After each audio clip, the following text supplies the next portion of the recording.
જામનગર મહાનગરપાલિકાની ગાર્બેજ કલેક્શનની ગાડીનો એક વિડીયો વાયરલ થયો છે। ચાલુ ગાડીમાં ડ્રાઈવરની સીટ પર બાળકો રમતા નજરે પડ્યા।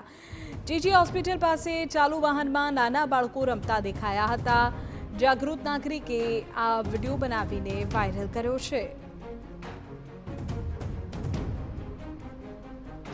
અવારનવાર ગાર્બેજ કલેક્શન વાહનની અડફેટે લોકોના આવવા કે ઇજાગ્રસ્ત થવાના સમાચાર સામે આવતા રહેતા હોય છે, ત્યારે આ પ્રકારની બેદરકારી મોંઘી પડી શકે છે। દિવેશ અમારા સંવાદદાતા વધુ વિગત આપી રહ્યા છે। જી દિવેશ, જામનગર મહાનગરપાલિકાની ગાર્બેજ કલેક્શનની જે કચરો કલેક્શન કરતી ગાડી છે, તેની અંદર જે જીજી હોસ્પિટલની નજીક જ્યારે હતી ત્યારે તેમાં નાના ભૂલકાઓ જે છે તે ગાડીમાં નજરે પડ્યા હતા અને તે ડ્રાઈવરની સીટ ઉપર રમતો રમતા હોય તેવું જોવા મળી રહ્યું છે।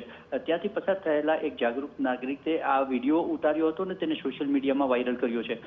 જે વિડીયોમાં સ્પષ્ટપણે જોઈ શકાય છે કે જે કોઈ પણ જે મોટી ઉંમરનું વ્યક્તિ કે ગાડીના કોઈ જવાબદાર વ્યક્તિ ત્યાં ન હોય અને બાળકો એકલા જ ગાડીની સાથે રમત કરી રહ્યા છે। જો કોઈ અકસ્માત થાય તો આ માટે જવાબદાર કોણ?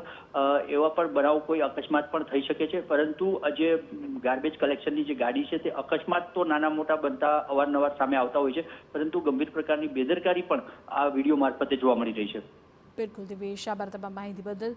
જોવાનું રહેશે કે આ મામલે આગામી સમયમાં કોઈ નક્કર કાર્યવાહી થાય છે કે કેમ, કારણ કે નાના બાળકોનું ડ્રાઇવિંગ સીટ પર આ પ્રકારે હોવું તે તેમના માટે અને અન્યો માટે પણ જોખમી સાબિત થઈ શકે છે।